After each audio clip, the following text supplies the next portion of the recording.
Berdasarkan video kasus yang barusan kita lihat tadi, itu menggambarkan video tentang pelanggaran HAM di etnis Rohingya Myanmar. Tersebut membuat kita sangat prihatin melihat keadaan masyarakat Rohingya, dari keresahan mereka rasakan, kegelisahan, dan di video kasus tersebut kita dapat melihat dan merasakan keresahan dan ketidaknyamanan yang dirasakan oleh masyarakat Rohingya. Karena kondisi tersebut, kurang lebih dari sekitar 740.000 masyarakat Rohingya melakukan pengungsian terhadap negara lain seperti ke Thailand, bahkan ke Indonesia dan juga melakukan pengungsian ke perbatasan Bangladesh. Kejadian ini sungguh sangat melanggar HAM atau yang dikenal dengan hak asasi manusia terhadap masyarakat Rohingya karena melakukan penindasan terhadap Muslim di Rohingya. Karena kejadian tersebut, sehingga masyarakat Rohingya melakukan atraksi yang bisa dikatakan seperti demo. Mereka membuat poster dengan berhashtagkan Let's Help Rohingya atau lebih dikenal dengan Pray for Rohingya. Kemudian dengan kata-kata Stop Genosida Muslim Rohingya. Satu gambaran ungkapan rasa dari masyarakat Rohingya yang digambarkan melalui poster pada atraksi demo tersebut. Nah teman-teman, jadi itulah kasus pelanggaran HAM pada Rohingya, masyarakat Rohingya. Paparan selanjutnya akan dilanjutkan oleh rekan saya. Baiklah, di sini saya akan melanjutkan penjelasan dari rekan saya. Nah, seperti yang kita ketahui, Rohingya sendiri merupakan keturunan pedagang dan tentara Arab, Turki atau Mongol yang ada pada abad ke-15 yang berimigrasi ke negara bagian Rakhine yang sebelumnya disebut sebagai Kerajaan Arakan. Nah, sejarawan lain mengatakan Rohingya sendiri berimigrasi dari Bangladesh dalam beberapa gelombang. Walaupun etnis Rohingya ini beragama Islam, ternyata simpati datang dari segala penjuru dan lintas agama lainnya, khususnya umat Islam meneriakan solidaritas, keislaman, atau bahkan semangat jihad untuk membela kaum Rohingya itu sendiri. Yang melatar belakangi terjadi begitu banyak konflik dan pelanggaran terhadap rakyat atau etnis Rohingya ini sendiri. Nah, ternyata ada beberapa sebab yang mungkin ada yang dipublikasikan, ada yang tidak. Mulai dari pemerkosaan yang dialami oleh salah seorang perempuan yang bernama Mathidahwe yang berasal dari etnis Rakhine, di mana gadis tersebut ditikam sampai mati disertai dengan pemerkosaan oleh 3 pria yang berasal dari etnis Rohingya. Kemudian kasus tersebut ditindaklanjuti oleh aparat kepolisian dari Rakhine, daerah Rakhine, di mana proses dari penindaklanjutan kasus tersebut tidak dilakukan secara transparan. Nah, itulah yang menyebabkan konflik dari kedua etnis tersebut, antara etnis Rakhine dan etnis Rohingya.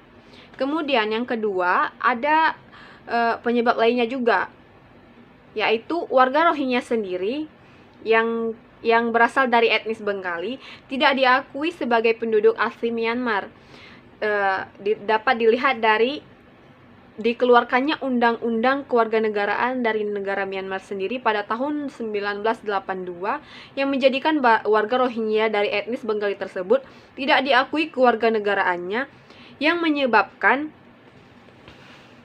banyak dari mereka yang tidak mendapatkan hak yang seharusnya mereka terima sebagai warga negara, dan malah sebaliknya mereka diperlakukan layaknya budak di negara sendiri. Yang lebih menjijikkan adalah hak hidup saja tidak mereka dapatkan karena banyaknya pejabat yang berlaku sewenang-wenang atas hidup mereka. Kemudian yang terakhir yaitu adanya diskriminasi budaya oleh pemerintah terhadap penduduk Myanmar, yaitu tidak pernah mengakui warga Rohingya etnis Bengali sebagai etnis. Kemudian yang terakhir yaitu penyebabnya adanya diskriminasi budaya terhadap masyarakat Rohingya sendiri, di mana rakyat Rohingya yang berasal dari Bengali ini mereka menganggap sebagai Muslim Arakan, Muslim Burma, atau Bengal dari Burma adalah nama-nama yang disematkan kepada Rohingya sebagai bahan ejekan mereka. Pemerintah Burma yang mengintimidasi mereka, tetapi juga militer pun menggembor-gemborkan gerakan anti-Islam di kalangan masyarakat Buddha Rakhine. Nah, dari sini dapat kita lihat bahwa diskriminasi besar-besaran telah dilakukan sendiri oleh aparat militer, di mana terjadinya kampanye besar-besaran untuk melakukan gerakan anti-Islam terhadap penduduk Rohingya sendiri. Untuk materi selanjutnya akan dijelaskan oleh rekan saya. Baik, di sini saya akan menjelaskan bagaimana peranan PBB dan ASEAN dalam menyelesaikan konflik Rohingya di Myanmar. Nah, di sini sebenarnya permasalahan utama konflik di Rohingya adalah bagaimana sikap Myanmar yang tidak mengakui secara sah bahwa etnis Rohingya merupakan warga negaranya. Dengan adanya prinsip non-intervensi, menjadikan negara-negara anggota ASEAN tidak dapat masuk dan mengintervensi permasalahan kemanusiaan yang ada di Myanmar, sehingga ASEAN memilih melakukan perannya dari luar dan fokus terhadap kesejahteraan dan keamanan pengungsi bagi etnis Rohingya. Dengan demikian, organisasi di kawasan Asia Tenggara, dalam hal ini ASEAN, akan lebih peduli tentang bagaimana mengendalikan konflik yang terjadi pada etnis Rohingya, dengan terus melakukan upaya proaktif untuk menyelesaikan konflik kemanusiaan di Rohingya. Nah, selain ASEAN, PBB juga turut mengambil peran dalam upaya menyelesaikan krisis Rohingya. PBB mengungkapkan bahwa tindakan militer Myanmar merupakan aksi pemberantasan etnik yang melanggar kemanusiaan. Pada Desember 2017, PBB mengeluarkan resolusi yang berisi seruan kepada pemerintah Myanmar agar menghentikan hasutan kebencian terhadap kelompok minoritas Rohingya dan kelompok minoritas lainnya.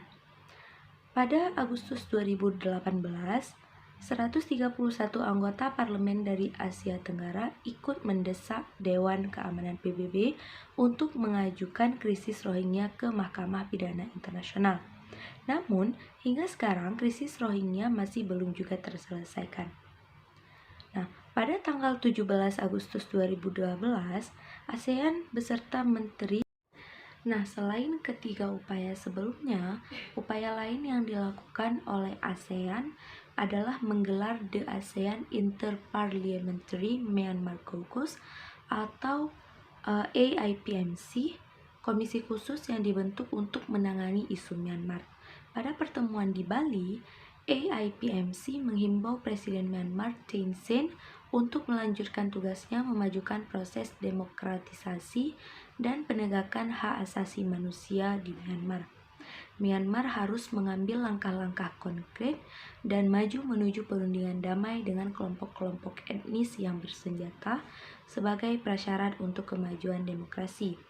Prinsip yang diterapkan ASEAN selama ini telah menjadikan Asia Tenggara sebagai salah satu kawasan yang memiliki tingkat stabilitas dan perdamaian terbaik dibandingkan kawasan negara berkembang lainnya.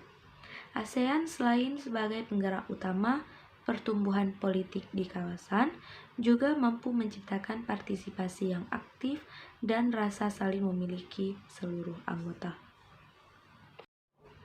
Yang pertama, ASEAN melakukan upaya untuk mendorong pemerintahan Myanmar agar terus bekerja sama dengan PBB dalam menangani krisis kemanusiaan di Arakan. Yang kedua, menyatakan keseriusan organisasi regional ASEAN untuk menyediakan bantuan kemanusiaan. Nah, yang ketiga, menggarisbawahi bahwa upaya mendorong harmoni nasional di Myanmar merupakan bagian integral dari proses demokratisasi di negara tersebut. Nah, sebelumnya pada tanggal 17 Agustus 2012, ASEAN beserta Menteri Luar Negeri negara-negara ASEAN membentuk beberapa upaya yang akan dilakukan bersama anggota ASEAN.